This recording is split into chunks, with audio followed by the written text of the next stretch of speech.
আলহামদুলিল্লাহ ওয়া সালামু আলা ইবাদিহি মুস্তাফা আম্মা বা'দ। ভাইরা আমার, আজকে একটা গুরুত্বপূর্ণ ইমানি বিষয়, সবচেয়ে গুরুত্বপূর্ণ ইমানি বিষয় আমরা এখানে একত্রিত হয়েছি। বিষয়টা সবার কাছে স্পষ্ট, কিন্তু কিছু লোক অস্পষ্টতা সৃষ্টি করার চেষ্টা করে। ওই বিষয়ে আমি একজনের কথা বলতে চাচ্ছি। আরে ভাই, অনেকে ধোকা দেয় বা হতে পারে সে নিজের ধোকার মধ্যে আছে। সেটা হলো এটাকে মাযহাবের ইখতিলাফ মনে করে। হানাফি, শাফিঈ, হাম্বলি মাযহাব, দেখেন সব মাযহাব আহলে সুন্নাত ওয়াল জামাতের অধীনে। আহলে সুন্নাত ওয়াল জামাতের এক একটি মাযহাব। কাদিয়ানী আহলে সুন্নাত ওয়াল জামাত হবে তোর কথা বলতে ইসলামের মন্দির থেকে বাইরে। এটা মাযহাবের ইখতিলাফ নয়।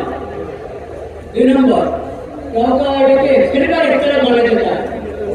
খবরদার, ফিরকা আহলে সুন্নাত ওয়াল জামাতের মধ্যে হেদায়েতের উপরে তো নাই, ওরা গোমরাহ। যত ফিরকা, হেদায়েতি ফিরকা, গোমরাহ ফিরকা, ওরা গোমরাহ। কিন্তু তারপর কোনোভাবে কোনো রকম ইসলামের মন্দির মধ্যে আছে। কিন্তু কাদিয়ানীরা ইসলামের মন্দির থেকে বাইরে। কাদিয়ানীরা কোনো ফিরকাও না, এরা 72 ফিরকা কোনো ফিরকা না, এরা পুরা ইসলামের পুরা দণ্ডি থেকে বাইরে। এটা মাযহাবের ইখতিলাফ না, ফিরকার ইখতিলাফ না। এটা কি? এটা হলো ইসলাম আর নন ইসলাম। উম্মতে মুসলিমা থেকে বাইরে ভিন্ন একটা মতবাদ হলো কাদিয়ানী মতবাদ। এটা স্পষ্ট থাকতে হবে সবার কাছে, প্রশাসনের সবার কাছে, সাংবাদিকদের সবার কাছে স্পষ্ট থাকতে হবে।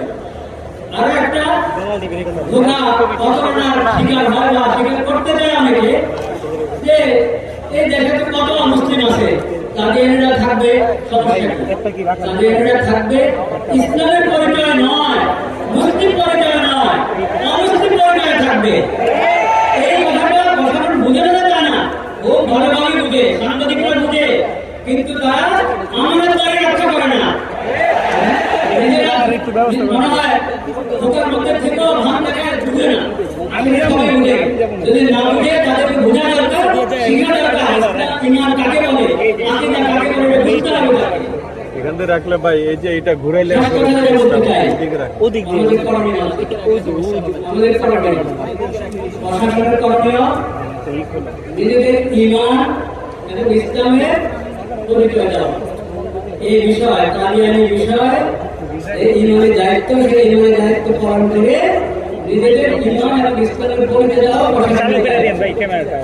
সাংবাদিকদের দায়িত্ব আমানতদারির সাথে, আমানতদারির সাথে এই বিষয়টাকে উত্থাপন করা, কোন ধরনের ধোঁকা প্রতারণার আশ্রয় না নেওয়া।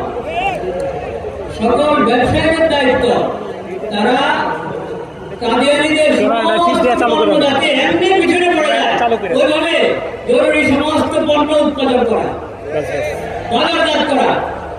কাদিয়ানীদের সমস্ত আরএফএল এবং প্রাণ, অনেক বিভিন্ন নামে কাদিয়ানীদের অনেক পণ্য আছে, এগুলো সব অটক করা, পরিত্যক্ত করা, পরিত্যাগ করা জরুরি, ফরজ।